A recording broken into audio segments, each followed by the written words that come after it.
cuento del Instituto Cultural de México en España se dedica hoy a Dame Agatha Christie. While the light lasts. The Ford car bumped from rut to rut, and the hot African sun poured down unmercifully. On either side of the so-called road stretched an unbroken line of trees and scrub, rising and falling in gently undulating lines as far as the eye could reach, the coloring a soft, deep yellow-green, the whole effect languorous and strangely quiet. Few birds stirred the slumbering silence. Once a snake wriggled across the road in front of the car, escaping the driver's efforts at destruction with sinuous ease. Once a native stepped out from the bush, dignified and upright. Behind him a woman with an infant bound closely to her broad back, and a complete household equipment, including a frying pan balanced magnificently on her head. Wow, qué párrafo. Parece que está cruzando Iztapalapa, pero no. Es África. All these things George Crozier had not failed to point out to his wife, who had answered him with a monosyllabic lack of attention which irritated him.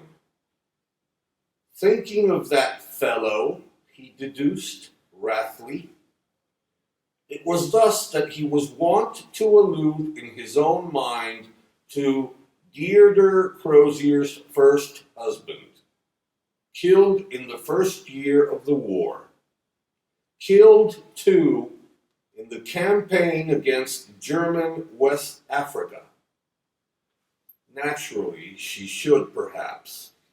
He stole a glance at her fairness, the pink and white smoothness of her cheeks, the rounded lines of her figure, rather more rounded, perhaps, than they had been in those far-off days when she had passively permitted him to become engaged to her.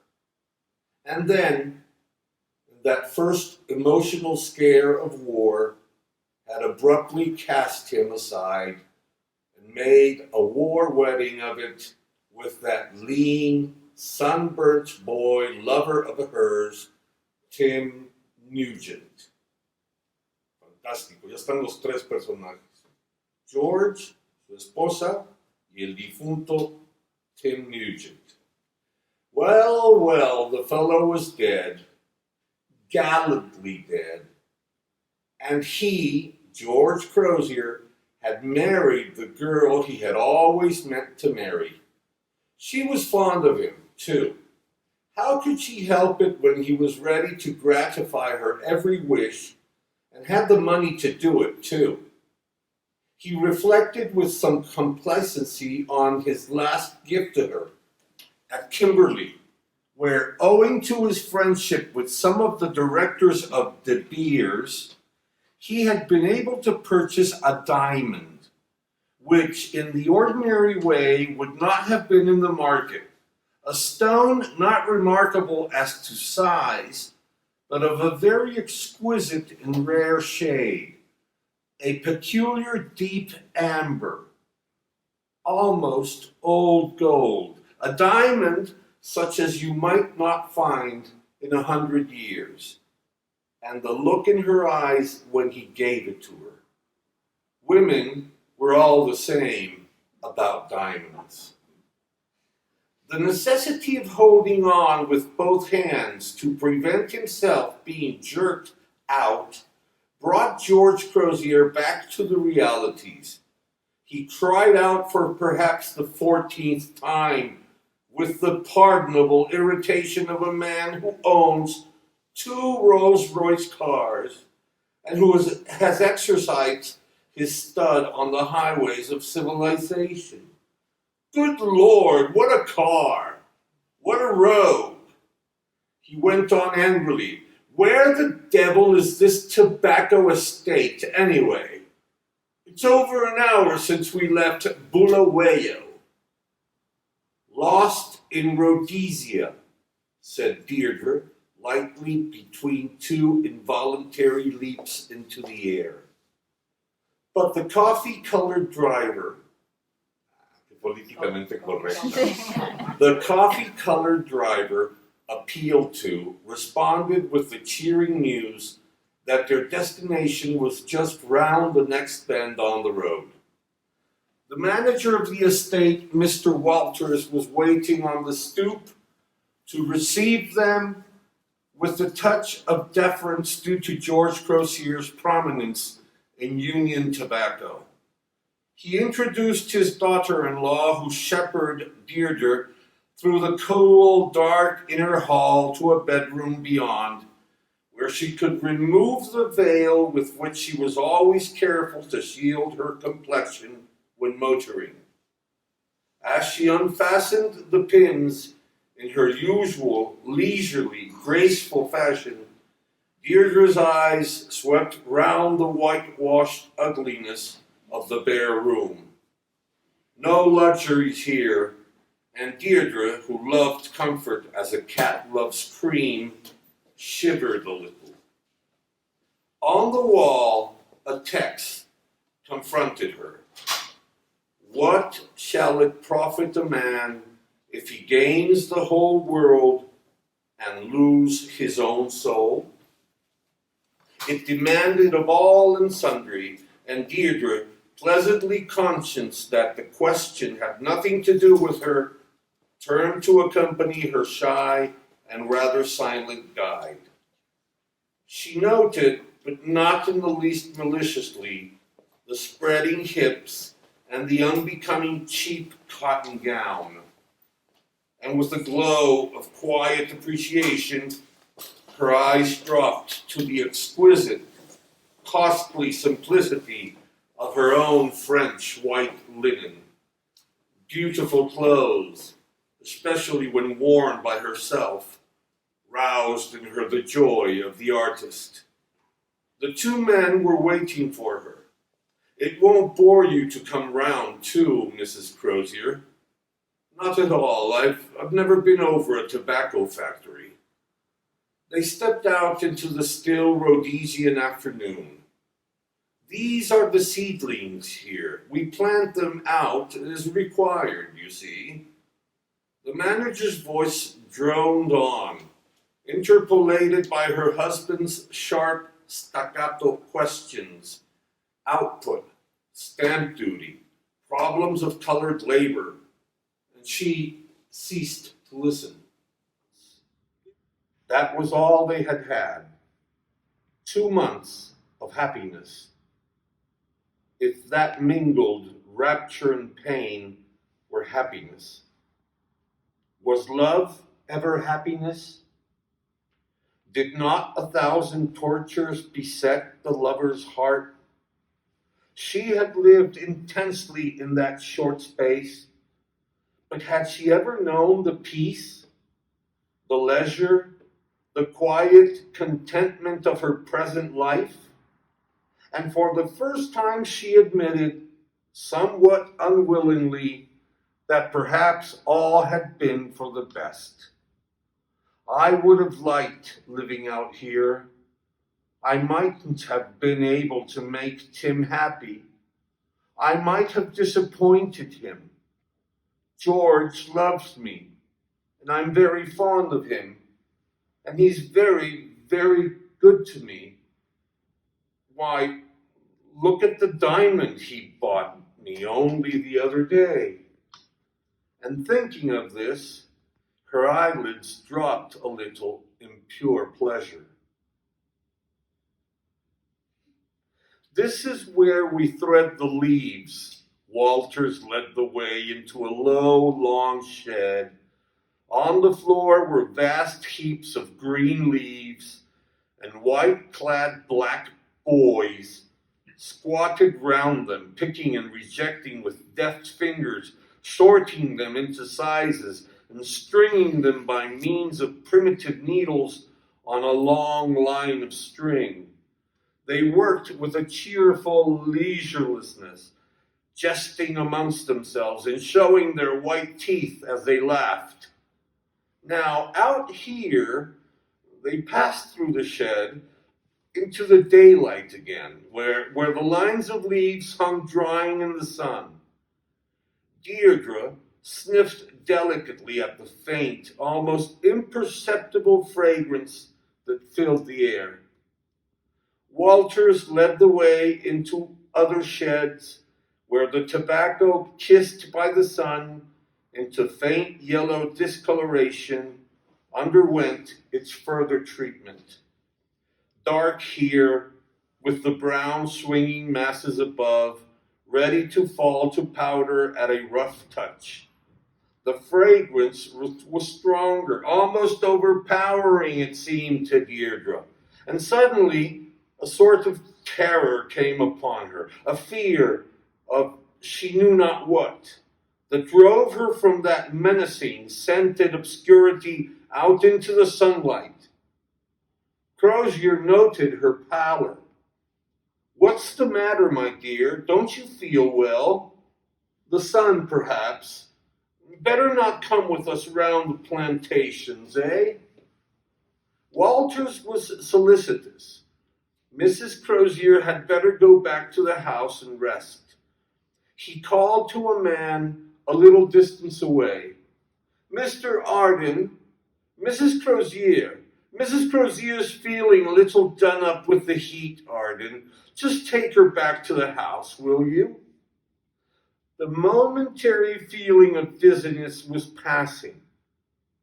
Deirdre walked by Arden's side. She had as yet hardly glanced at him. "Deirdre?" Her heart gave a leap, and then stood still. Only one person had ever spoken her name like that, with the faint stress on the first syllable that made of it a caress. She turned and stared at the man by her side. He was burnt almost black by the sun.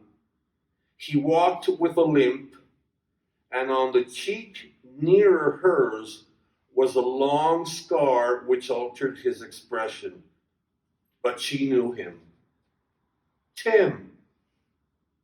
For an eternity, it seemed to her, they gazed at each other, mute and trembling, and then, without knowing how or why, they were in each other's arms.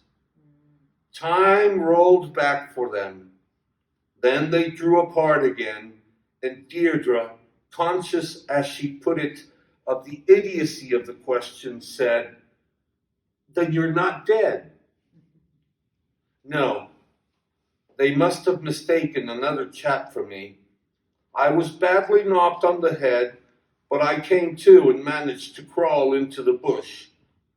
After that, I don't know what happened for months and months, but a friendly tribe looked after me, and at last I got my proper wits again and managed to get back to civilization." He paused. "I found you'd been married 6 months. Deirdre cried out, "Oh, Tim, understand, please understand. It was so awful, the loneliness and the poverty. I didn't mind being poor with you, but when I was alone, I hadn't the nerve to stand up against the sordidness of it all. It's all right, Deirdre. I did understand. I know you always have had a hankering after the flesh pots. I took you from them once, but the second time, well, my nerve failed. I was pretty badly broken up, you see, and could hardly walk without a crutch. And then there was this scar." She interrupted him passionately. "Do you think I would have cared for that?" "No, I know you wouldn't. I was a fool. Some woman did mind, you know. I made up my mind I'd managed to get a glimpse of you. If you looked happy, If I thought you were contented to be with Crozier, why, then I'd remain dead. I did see you. You were just getting into a big car. You had on some lovely sable furs, things I'd never be able to give you if I worked my fingers to the bone. And, well, you seemed happy enough. I hadn't the same strength and courage, the same belief in myself that I'd had before the war. All I could see was myself, broken and useless, barely able to earn enough to keep you, and you looked so beautiful, Deirdre, such a queen amongst women, so worthy to have furs and jewels and lovely clothes and all the 101 luxuries Crozier could give you. That and, well, the pain of seeing you together decided me.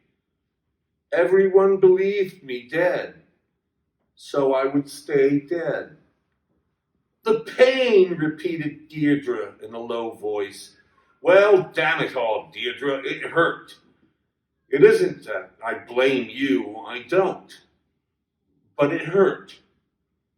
They were both silent. Then Tim raised her face to his and kissed it with a new tenderness. But that's all over now, sweetheart. The only thing to decide is how we're going to break it to Crozier. Oh, she drew herself away abruptly. I hadn't thought.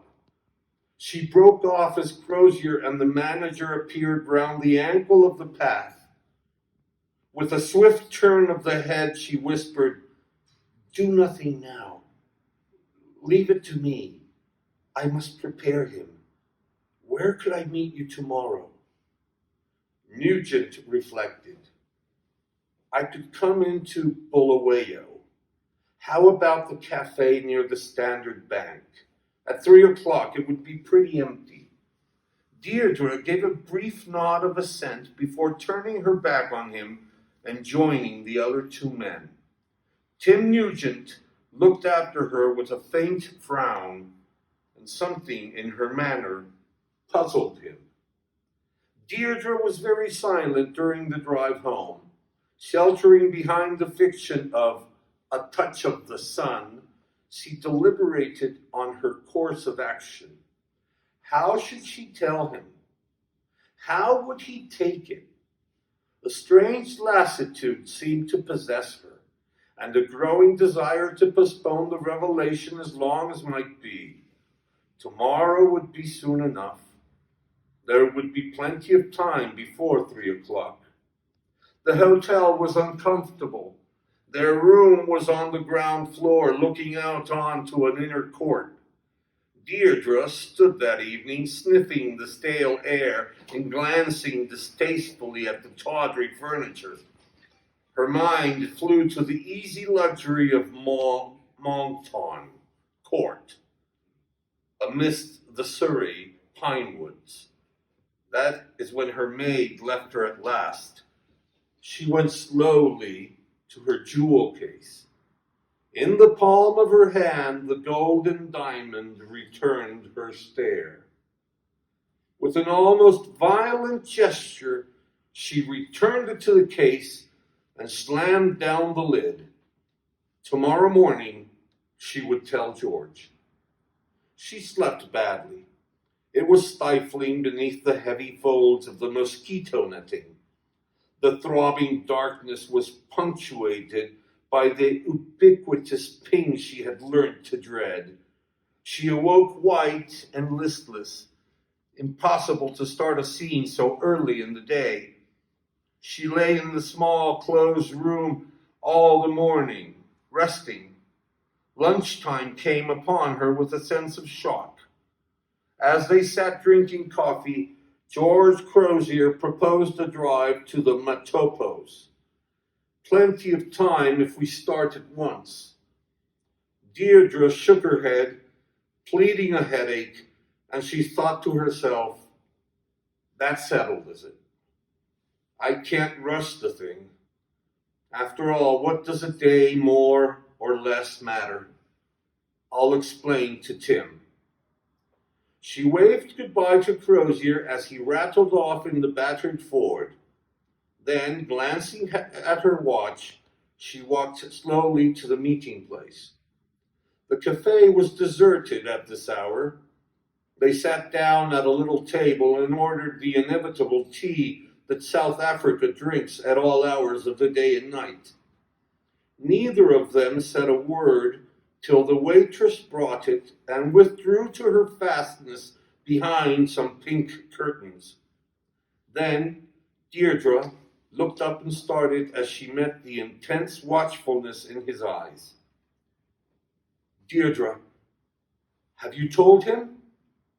She shook her head, moistening her lips, seeking for words that would not come. "Why not?"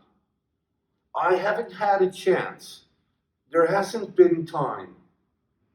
Even to herself, the words sounded halting and unconvincing. "It's not that. There's something else. I suspected it yesterday. I'm sure of it today. Deirdre, what is it?" She shook her head dumbly. "There's some reason why you don't want to leave George Crozier. Why you don't want to come back to me. What is it?" It was true. As he said it, she knew it.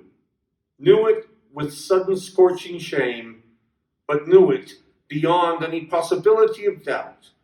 And still his eyes searched her. "It isn't that you love him. You don't. But there's something," she thought. "In another moment he'll see. Oh God, don't let him." Suddenly his face whitened. "Deirdre, is it that there's going to be a child?" In a flash, she saw the chance he offered her. A wonderful way. Slowly, almost without her own volition, she bowed her head.